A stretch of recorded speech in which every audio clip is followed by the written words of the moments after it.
માનો પ્રેમ મારા અને તમારા માણામાં હોય એવું નથી, જનાવરમાં એવો હોય છે. એ તો એની ભાષા આપણે સમજી શકતા નથી. કુંજુ આવે છે આપણા દેશમાં, કુંજુ દરિયામાંથી અમુક ઋતુ આવે ત્યારે. એ કુંજુને ત્યારે એમ કહેવાય છે કે પારાથી આમ પાંજરામાં પૂરી દીધી, પછી કકલાટ કરતી હતી. શું કહેતી હતી કે અમ બચલા તણી આખું તેદી નહોતું ઉઘડ્યું, અમને જાવા દે જીવત્યું એકવાર જોવા મુખડ્યું. વીર શિકારી હાંભર અમારા દુઃખની દાટડિયું, પોટા પરદે હણતણા અમારી જોહે વાટડિયું. અને એક કામ કરશું, ડોક લાંબી કરી કરીને કકલે કુંજળિયું, કે ઉડીને પાછી આવીશું પછી ચીરજે ચાંબડિયું. અમારા ચામડા ચીરી નાખશે પણ અમારા બચલાને મળી આવવા દે. પશુમાં પ્રેમ છે. હરણી જંગલમાં ચારો ચરવા ગઈ અને આમ પારાથીની નજર પડી, પણ નજર પડતા તો ઠે ઠે ઠે ઠે કરતું બાણ ચડાયું, બાણ છોડે પેલા પારાથી એટલું કીધું પારાથીને હરણીએ એ મારી નાખે એમાં વાંધો નથી, પણ તાજા જન્મેલા બે બચલાને બખોલમાં મૂકીને આવીશું અને ઘૂંટડો ધાવણ થવાનું. પાછી તું નહીં આવે કે ન આવું તો મારો કલયુગમાં અવતાર થાય. હે આ યુગના એને સોગન હરણી ખાધા છે, પણ આવીશ તો ચોક્કસ આવીશ, પણ ધાવણ ધવરાવી આવું. એ બે બચલાને ધવરાવવા માટે બખોલમાં ગઈ હરણી. બે બચલા એટલું બોલ્યા, કેમ ભૂખે પેટે આવી માં? બેટા તમને ધાવણ ધવરાવવા આવી છું. કેમ? કાળના કોળિયામાંથી છટકીને આવી છું. પારાધીને એક વચન આપીને આવીશું. કેમ? અમે ધાવણ નહીં થાવી. શું કામ? તારા ધાવણ ઉપર કાળનો પડછાયો પડી ગયો છે, અમે તારી હારે આવશું. પારાધીને એકરાર કરીને કહેશું કે પેલા અમને મારીને પછી અમારી માને મારી. હરણી કીધું પણ વેણ આપણું જાય છે. ના ન જાય, છોકરા હાલી નીકળ્યા હારે ભાઈ. અને આમ પારાથી સામે બાણ ચડાવી, પેલા એક બચલું આગળ આવીને એટલું બોલું, પારાથી પેલા અમને મારી નાખજે. કેમ? અમારી માને પછી મારજે. શું કામ? અમારી માને મોરી મારી નાખીશ તો અમે અમારી માને સ્વર્ગમાં નહીં ગોતી શકીએ, પણ અમને મોરી મારી નાખીશ તો અમારી મા અમને સ્વર્ગમાં ગોતી લે છે. ઈ મા છે. એટલું નહીં, પણ 2 વર્ષ પહેલાનો એક શિવરાત્રિના મેળાનો પ્રસંગ કહું. એક બાઈ શિવરાત્રિના મેળામાં મેળો કરવા માટે આવેલી. ગરીબ બાઈ હતી, ભાતે ભાતે થીગડા હતા, ઝૂંપડામાં રહેનારી હતી. મેઘાણીએ લખ્યું છે ને કે હાથ માળની હવેલીમાં રહેનારા ચમરબંધીઓ, કોક દીક ઝૂંપડાની મારી પાસે નજર કરો, તમને ખબર પડે કેટલી ખાનદાની પડી છે. એ આમ દીકરાને તેડીને શિવરાતનો મેળો કરતી હતી. આમ એક દુકાને ત્યાં પાસ થતી હતી. એ દીકરો એમ કહેતો હતો કે માં એક રમકડું મને લઈ દઈશ. તેથી મેળો કરવા આવનારી બાઈના ખિસ્સામાં 1 પૈસો નહોતો, પણ દીકરો રાજી રહી. આખી જગત મેલે જાય છે એટલે હું જાઉં. ખોટે ખોટે એમ કહેતી હતી કે બેટા આગળથી લઈ દઈશ તને. બીજી દુકાન આવી, માં આ એક મને પોપટ લઈ દે ને. ખાખમાં બેહાડીને ફરતી હતી. શું માનું ઋણ છે ભાઈ? માનું ઋણ કોઈ દી દીકરો ચૂકવી શકે નહીં. આંખમાં હું આવે, દીકરાને ખબર ન પડે, એમાં હુંડા પાડી નાખે. ત્રીજી દુકાન આવી, માં હવે આ એક ઢીંગલી મને લઈ દે ને. એની પાછળ એક સજ્જન માણસ વયો જતો હતો, શ્રીમંત માણસ. એને એમ થયું કે આ મા દીકરો ગરીબ છે, મેળો કરવા આવ્યા છે. હું જોઉં છું ક્યારનો એક દુકાનના બાના બતાવે છે. એની માના ખિસ્સામાં પૈસો નથી એટલે એમ કહે છે કે આગલી દુકાને લઈ દો. એટલે બાજુમાં જઈને એટલું બોલ્યો એ માણસ, શ્રીમંત સંસ્કારી માણસ, બેન આ ઢીંગલી તારા દીકરાને લઈ દે, હું પૈસા આપી દઈશ. હે હું આપી દઈશ. તેથી શિવરાતના મેળામાં ઉભેલી બાઈ એટલું બોલી હતી કે ના ભાઈ, હું તમને ઓળખતી નથી. કે બેન ન ઓળખતી હો તો કાંઈ નહીં, હું તારો ભાઈ છું, તું મારી બેન છો, અને ઢીંગલી દઈ દે, પૈસા હું આપી દઈશ. તેથી ઈ બાઈ એટલું બોલી હતી કે ના બાપા, તમે પૈસા આપો ને મારો દીકરો ઢીંગલી લે ના દુનિયા જોવે તો હું સમજે લોકના સાગર વિશે કોઈ નાવથી તરસ્યો નહીં. દો રંગની દુનિયા તણા ધોખા કદી તરસ્યો નહીં. બાપ અવળા વિચારો કરે એના કરતા મારે ઢીંગલી નથી લઈ દે, હું આગળથી લઈ. આટલી જ્યાં ચર્ચા કરે એ શ્રીમંત બાઈ અને છોકરો, એમાં કોઈક ઢોર પડ્યું મેદનીમાં મેળામાં. એ 2 ભાગ પડી ગયા મેળાના. બન્યું એવું, માન દીકરો નોખા પડી ગયા. એક મેદનીમાં માં જતી રહી, બીજી મેદનીમાં છોકરો જતો રહ્યો. પણ છોકરો જે મેદનીમાં ગયો 3-4 વર્ષનો માં મીંડો કરવા ત્યાં જોલો શ્રીમંત માણસ ગયો, દુકાન પણ એ જ જગ્યાએ હતી, અને તરત તેડી લીધો. શ્રીમંતને એમ થયું કે ના, હવે આને હું બિચારાને લઈ દઉં. એ તેડી લીધો શ્રીમંત માણસે. તેડીની દુકાને જઈને એટલું કીધું કે લે બેટા, કઈ ઢીંગલી જોઈ છે? તેથી દીકરો એટલું બોલ્યો તો, ઢીંગલી નથી જોતી, મને મારી માં જોઈ છે, અને મારી માં જોઈ છે. ઈ જે માં છે એ અમૃતનું ઝાડ છે. મોટા કરીને માં તારે ખોલેથી અમને કહતા કર્યા, તો પાછો ખોલો ખૂંદવાને અમને કરીને બાળક કાગડા. મોટા કરીને માં તે તારે ખોલેથી અમને કહતા કર્યા. જીવતી બેનના જીવન ને તો આપ જોઈ રહ્યા છો. ગરીબોને માટે કેટલી લાગણી એને, કેટલું ઈશ્વરમાં ધ્યાન એનું, એના દીકરાઓમાં સંસ્કાર હું તમે જોઈ રહ્યા છીએ. બધા મિત્રો જે વાતો કરે છે આપણે જોઈએ છીએ, કારણ એ માની પવિત્રતા એમાં આવે છે, માવતરની પવિત્રતા સંતાનોમાં આવે છે. એ પછી જગત જનની મને તમને જન્મ દેનારી જનેતા હોય, પછી અખિલ બ્રહ્માંડનું સંચાલન કરનાર પરમેશ્વરી હોય, પછી એમાં નાગબાઈ હોય, ખોડિયાર હોય, રાંદલ હોય, જે શક્તિને તમે માનતા હોય. એથી આગળ વાત કરું તો રામાયણની સીતા હોય કે મહાભારતની દ્રૌપદી હોય, એ પણ શક્તિનું રૂપ છે. અલગ અલગ રૂપ લઈને આવ્યા છે રક્ષણ કરવા માટે. ભારતનો જયારે પુરુષ ધ્રુજો છે ત્યારે ભારતની શક્તિ આગળ આવી છે, અને એને એમ કીધું છે કે ના, હું તને રસ્તો બતાવું છું, અને બતાવે રસ્તો. અને કેટલું સહન કર્યું છે શક્તિઓએ ભારતની. આખી હરિચંદ્રની વાર્તામાંથી તમે તારામતીને લઈ લ્યો, આખી શેષ સગાલસાની વાર્તામાં તમે ચંગાવતીને લઈ લ્યો, આખી રામાયણમાંથી તમે સીતાને લઈ લ્યો, અને આખા મહાભારતમાંથી તમે દ્રૌપદીને લઈ લ્યો. એટલે પુસ્તકો નથી મિત્રો, એ પસ્તી થઈ જાય. હરિચંદ્ર સહન નથી કર્યું એટલું તારામતીએ સહન કર્યું છે. એ રોહિતની લાશને લઈને જેથી શમશાનમાં અડધી રાતે બાઈ ગઈ છે, અયોધ્યાની મહારાણી. એ આમ રોહિતને એમ કહેવા છે કે શમશાનની માલિપા લઈ અને દાન દેન દે. એ પેલા તરવાર વીંજાણી. હરિચંદ્રએ કીધું કે મારું દાન આપો. તારામતી કે પણ આ આપણો દીકરો છે, કે દીકરો ભલે હોય, મારી નોકરી છે. બોલો, ઈ અડધી રાત કેવી છે? હરિચંદ્ર તારામતીનો સંવાદ થયો છે ત્યારે વિશંભર હલી ગયો છે ભાઈઓ. ઈ જ વાત રામાયણમાં સીતાએ સહન કર્યું છે એટલું રામે સહન નથી કર્યું. 14 વર્ષનો વનવાસ પૂરો કર્યા પછી અવધમાં રામ પધાર્યા એટલે લક્ષ્મણને બોલાવીને એટલું કીધું હતું કે સીતાને વનમાં મૂકી આવો, એક ધોબીના શબ્દો ઉપર. હવે લક્ષ્મણને એમ થયું કેમ મૂકવા જવા મારે? એટલે બાનું બતાવ્યું, માતાજી તો હા, ઋષિ મુનિઓના દર્શન કરવા જાઉં તમારે આવવું? કે હું આવું પણ મને રામ રજા દે થયો ને, કે હું રજા લઈને આવ્યો છું. એમ તો હા, રથમાં બેહી ગયા. એ રથમાં સીતાજી બેહી ગયા. લક્ષ્મણ મૂકવા જાય છે. બરોબર મધગીરીમાં ગાઢ જંગલમાં રથ આવ્યો. હવે લક્ષ્મણ વિચાર કરે છે કે મારે સીતાજીને કેવું કેમ કે રામે ત્યાગ કર્યો છે, હું મૂકવા આવ્યો છું. શેષાય અવતારો, દીકપાલોના હાથમાંથી ધરતીના છેડા છૂટી જાય એવો શેષાય અવતાર. પણ હાથમાં ઘોડાની લગામો રહેતી નથી ભાઈઓ. આડાવડો રથ મીડ્યો જવા. સીતાજીને એમ થયું, લક્ષ્મણ કેમ અસ્થિર છો તમે? આજ રથને ઉભો રાખી લક્ષ્મણ એઠા ઉતરી ગયા. એટલું પૂછ્યું નીચું જોઈને ધરતીને, હે ધરતીની દીકરી, રઘુકુળની રાણી, અખિલ બ્રહ્માંડનું સંચાલન કરનાર શક્તિ, રામે તમારો ત્યાગ કર્યો છે, હું મૂકવા આવ્યો છું તમને. એ અવળું જેમ જ્યાં લક્ષ્મણજી બોલ્યા, આ તો સીતાજી રથમાંથી નીચે ઉતરીને એટલું બોલ્યા હતા કે લક્ષ્મણ, રામે મારો ત્યાગ કર્યો છે? હા, પણ કે મારા હામું તો જુઓ.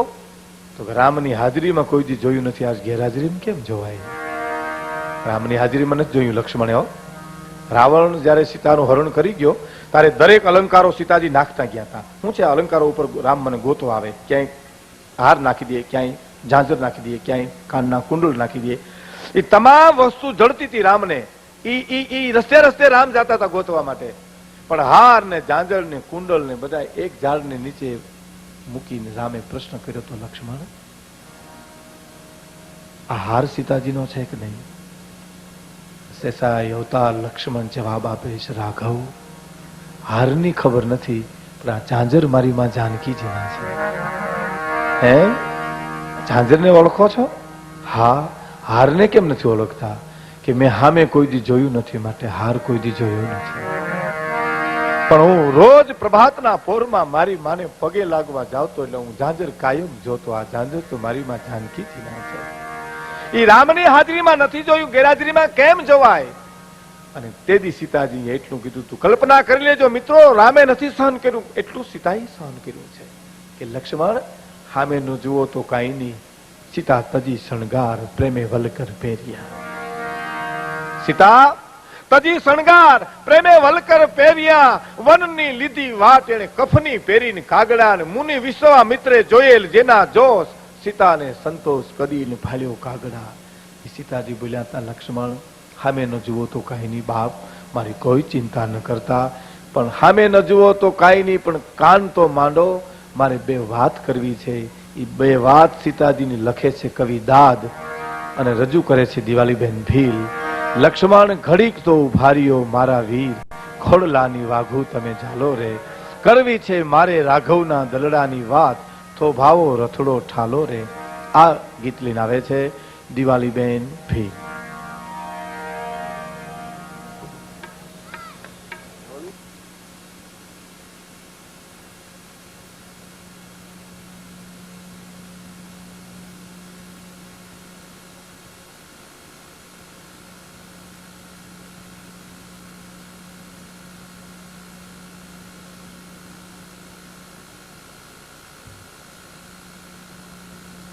નથી ભૂલ તબલકી ને માઇક તો આપો તમે. હા એને હાવ હમણાં બંધ કર્યું. હાવ મારા બધા બંધ કર્યું.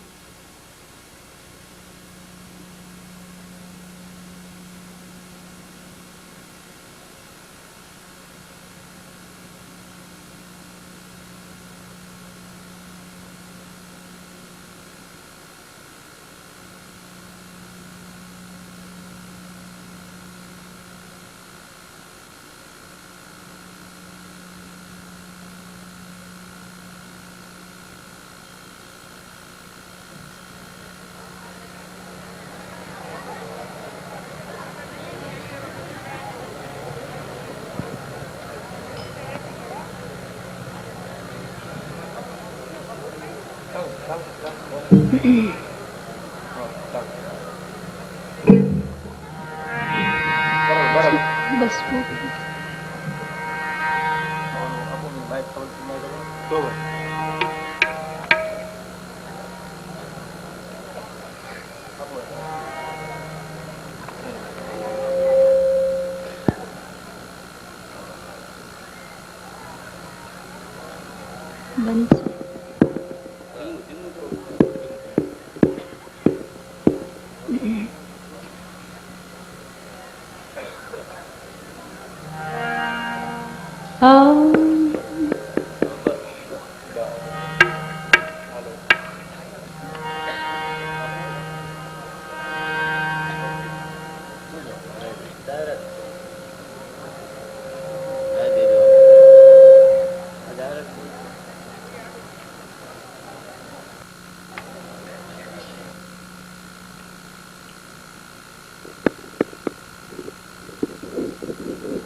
હાલો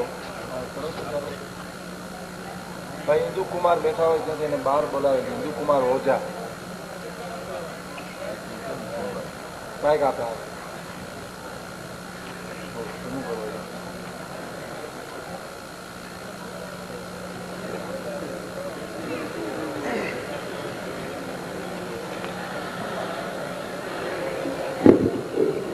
લવ માય. હાલો હાલો હા બરાબર. હિન્દુ કુમાર ઓઝા જ્યાં બેઠા હોય ત્યાંથી મેડિકલ ઓફિસ હા એમને સ્ટેજમાં બોલાવે. હિન્દુ કુમાર ઓઝાને સ્ટેજમાં બોલાવે, જ્યાં બેઠા હોય ત્યાં જાય.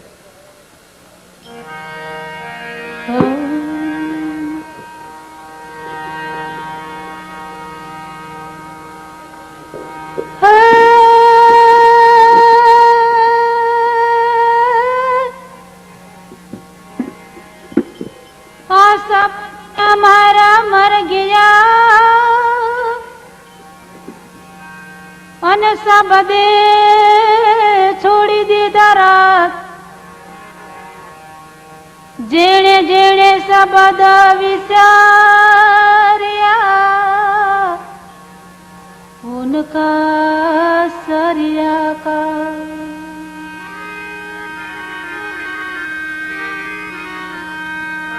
साहेब तेरी साहिबी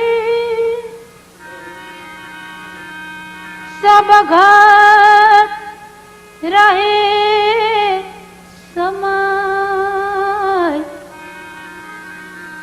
जो मैं देखे पात में हेलाली रहे छुपा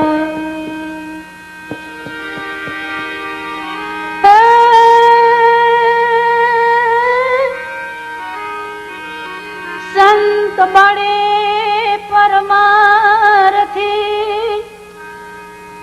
अन शीतल को तपत बुझावत के दे दे अपनो रंग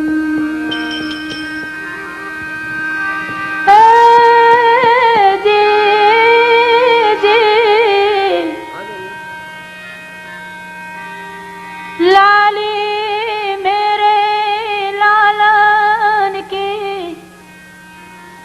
जित देखो तितलाल लाली देखन में चली तो मैं भी हो गई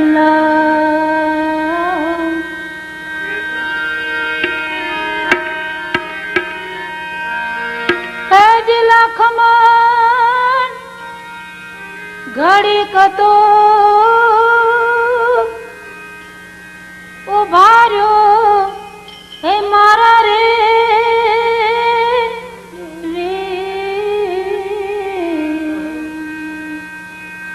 हे घोड़लानी वागो तमे जानो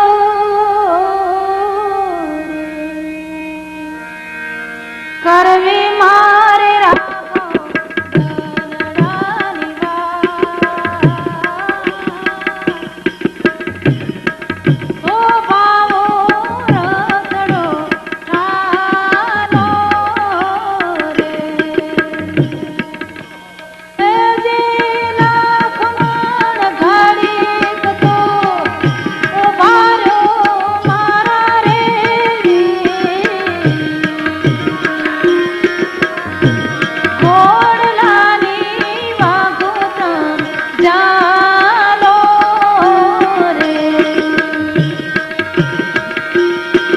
करवी मारे राघो दलडानी वा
હાથને રંગેલ પેન્યું ફૂલડા જેવી કોમળ કાયા રે આજ ઘરની લક્ષ્મી રે માતા જાનકી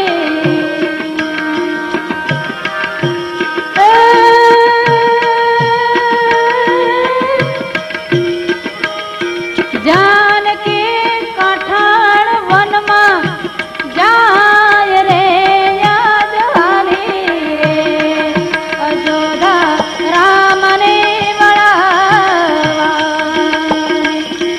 જાનકી કઠણ વનમાં જાય રે યાદ હાલી રે અજોધા રામને વાલીડાને દેવા વનની વિદાય રે આજ હાલી રે અજોધા રામને વળાવવા વાલીડાને દેવા વનની વિદાય રે આજ હાલી રે અજોધા